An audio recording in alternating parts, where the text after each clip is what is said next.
Your HomeLink Universal Transceiver's control buttons are located along the bottom of your rearview mirror. The system can consolidate the functions of various individual handheld transmitters to replace devices that operate garage doors, gates, lights, or security alarms.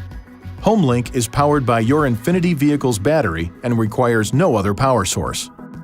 Remember that you'll need all of your handheld transmitters, such as your garage door opener, to successfully program HomeLink. To get started, press and hold one of the HomeLink buttons for approximately 10 seconds. When the indicator light begins to illuminate, release the button.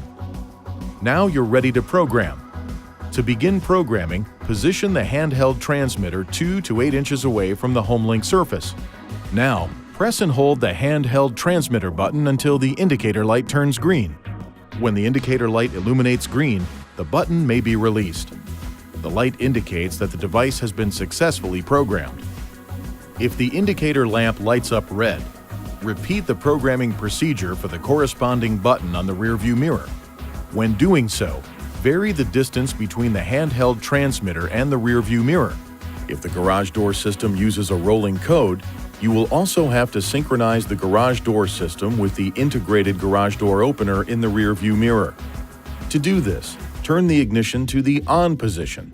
Leave the vehicle and press this programming button. Get into the vehicle and press the previously programmed button on the HomeLink until the garage door closes. This last step must be performed within 30 seconds of pushing the programming button on the door drive unit.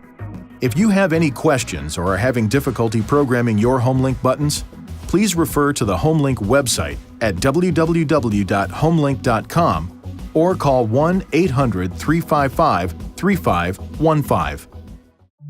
Please see your owner's manual for important safety information, system limitations, and additional operating and feature information.